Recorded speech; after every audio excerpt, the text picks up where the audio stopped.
예수정사 기념예배를 준비하면서 그런 생각을 했어요. 오늘 이 밤에는 우리가 막 뜨거운 무엇인가 보단 차분하고 또 때로는 좀 냉철함으로 과연 나에게 십자가는 어떤 의미인가, 오늘 깊이 좀 묵상하고 삶을 돌아보고 또 결단하는 시간으로 좀 진행하려고 합니다. 그래서 말씀을 좀 나누고 이후 프로그램들을 좀 진행하려고 하는데요. 오늘은 이는 진실로 하나님의 아들이었도다 하는 제목으로 말씀의 은혜를 좀 잠시 나누고 계속 진행하도록 할 텐데요. 예수정사 기념예배, 사실 제가 이제 선일교회 와서 이 표현을 처음 들었어요. 보니까 경향교회, 그 고려파의 핵심 교회죠. 경향교회는 늘 예수정사 기념예배를 지금도 늘 이제 하는 것 같고요.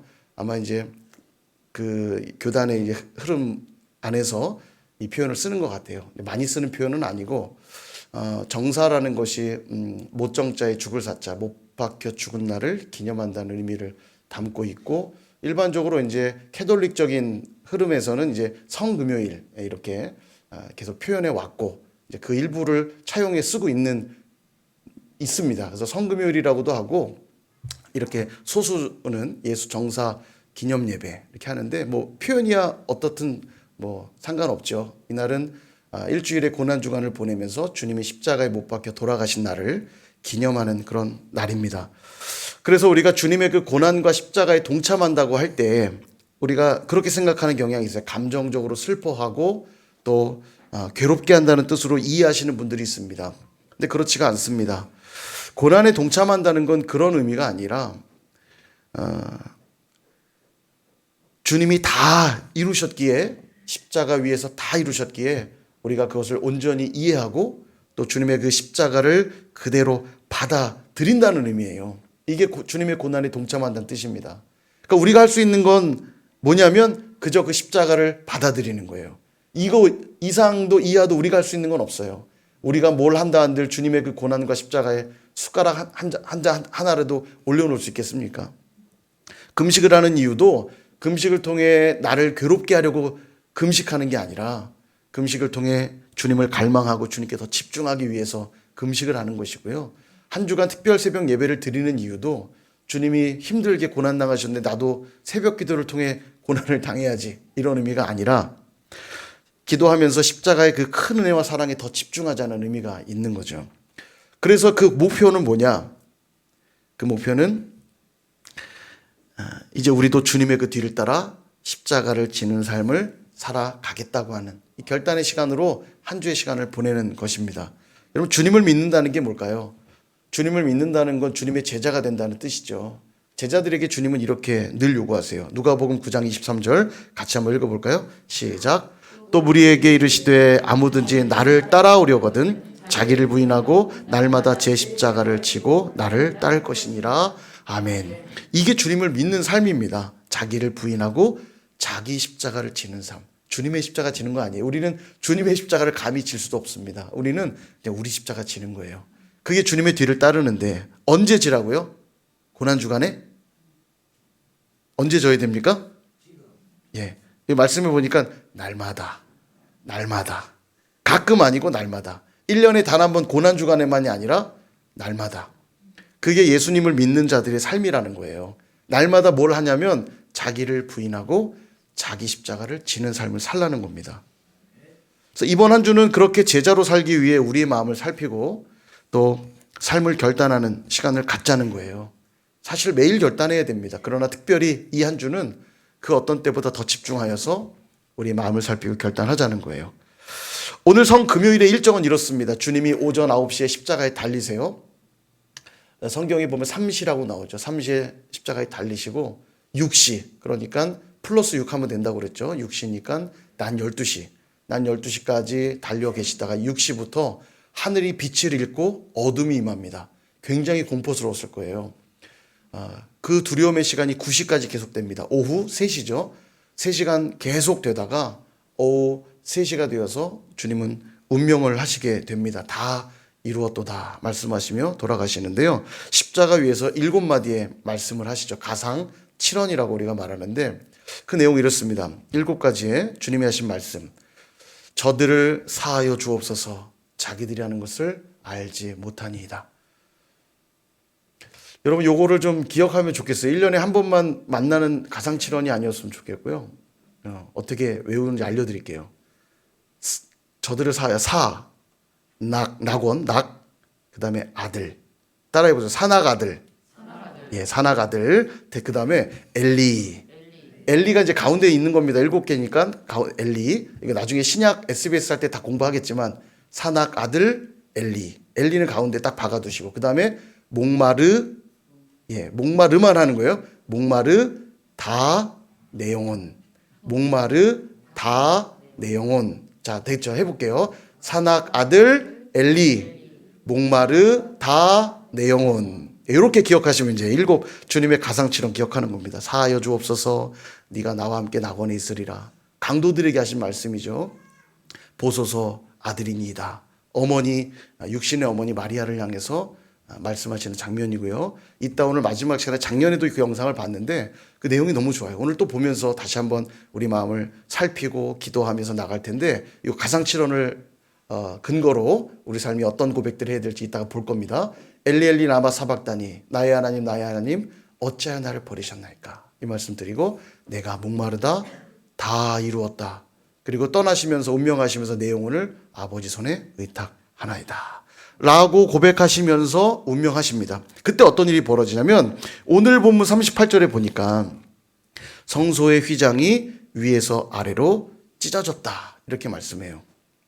여러분 이 휘장은 굉장히 두꺼운 천입니다. 그냥 건드려서 이렇게 쉽게 찢어지는 천이 아니라 굉장히 두껍게 짜여진 천이어서 의도적으로 찢으려고 하지 않으면 찢기 어렵고요. 쉽게 찢을 수도 없습니다. 더군다나 휘장이 눈앞에 있는 얕은 휘장이 아니에요. 높이 걸려 있어요. 그러니까 밑에서 예를 들어 잡아당겨서 우연히 찢어진다 해도 밑에서 쭉 위로 찢어지지 위에서 아래로 찢어질 확률은 없어요. 근데 오늘 성경에 위에서 아래로 찢어졌다. 이 말씀은 뭘 뜻하냐면 누가 찢었다는 얘기예요? 하나님이 찢으셨다는 얘기예요. 예수님이 운명하시는 그 순간 다 이루었다고 선언하고 죽으시는 그 순간 휘장이 쫙 찢어지며 뭘 말씀하시는 거냐면 이 휘장 뒤에는 하나님의 임재인 지성소가 있거든요. 아무도 나아갈 수 없게 하기 위해 휘장으로 가려놓은 거예요. 그런데 이 휘장이 위로부터 아래로 찢어지는 순간 하나님 말씀하시는 겁니다. 이제는 예수 그리스도를 의지하는 자마다 예수 그리스도를 통하는 자마다 아버지께 나올 수 있게 되었다는 걸 휘장을 찢어 놓으시면서 말씀하고 있는 것입니다. 그러니까 예수님의 이 죽음을 통해서 39절에 보니까 이방인이었던 백부장이 이런 고백을 해요. 진실로 하나님의 아들이었도다. 여러분 지금 이 찢어졌다는 사건과 뭐를 연결하고 있냐면 찢어졌다는 사건과 예수님이 하나님의 아들이셨다는 사건을 잇고 있어요. 찢어졌다는 표현이 중요하다는 걸 알 수 있겠죠. 오늘 이 찢어졌다는 표현을 좀 살펴보고 말씀을 마치려고 하는데 헬라어 단어 이 스키조란 단어입니다. 찢어졌다. 스키조. 이 스키조가 어디에 나오는 단어냐면 예수님이 세례 요한에게 나아가서 세례를 받으세요. 세례를 딱 받는 순간 어떤 일이 벌어지냐면 이런 일이 벌어집니다. 마가복음 1장 10절에서 11절. 곧 물에서 올라오실새 하늘이 갈라짐과 이 스키조예요. 하늘이 스키조 찢어졌다는 거예요. 하늘이 찢어지면서 성령이 비둘기같이 자기에게 내려오심을 보시더니 하늘로부터 소리가 나기를 너는 내 사랑하는 아들이라 내가 너를 기뻐하노라 하시니라. 하늘을 찢으며 뭘 확증해 주셨냐면 바로 이가 성경에 예언되어 있던 나의 아들 사랑하는 내 아들 메시아다 말씀하고 있는 겁니다. 하늘을 찢으면서 그 성령을 보내시면서 그 증거를 보여주고 있는 거죠. 다시 말씀드리면 하늘을 찢으사 성령을 보내시며 예수님이 하나님의 아들이심을 확증하고 있는 거예요. 그리고 이제는 하나님의 아들이신 예수님께서 십자가 위에서 자기 몸을 찢으시며 하늘의 문을 여신 거죠. 그리고 그 증거가 휘장이 위에서부터 아래로 찢어지며 스키조 하면서 하나님께로 나아가는 길이 열렸다는 걸 오늘 성경이 우리에게 보여주고 있다는 사실입니다. 그리고 주님이 부활하신 후 40일간 이 땅을 거하시며 하나님 나라를 가르치시고 승천하시면서 제자들에게 말씀하죠. 약속한 것을 받을 때까지 여기 유하라, 기도하라. 그리고 마가의 다락방에서 120의 제자들이 기도하기 시작합니다. 그리고 열흘이 지난 오순절날 성령이 강림하시죠. 그 찢어진 하늘 사이로 호련히 급하고 강한 바람과 같은 불의 여가 갈라짐 같은 성령의 강력한 임재가 제자들에게 임하며 하나님이 그들을 만나주시고 그들을 구원하시고 자녀 삼으시는 놀라운 영광을 부어주고 계신 것을 보게 됩니다. 사랑하는 여러분, 예수님께서 당신의 몸을 찢으셨기에 우리에게 구원의 문이 열렸음을 믿으십니까? 하나님께서 하늘을 찢으사 성령을 부으셨기에 우리에게 구원의 은혜가 허락됐다는 걸 믿으세요? 그렇다면 이제 그 십자가의 은혜 또 성령의 그 역사하심을 믿으며 살아가야만 합니다.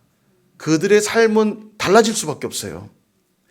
앞서 제자의 삶이 뭐라고 했죠? 자기를 부인하고 자기 십자가를 지는 삶. 언제 져야 됩니까? 날마다.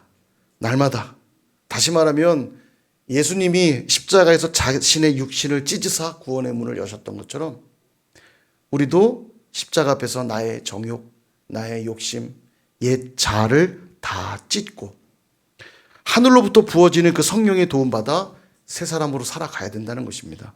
에베소서 4장 22절과 24절의 말씀을 같이 한번 이 말씀 읽어보겠습니다. 시작.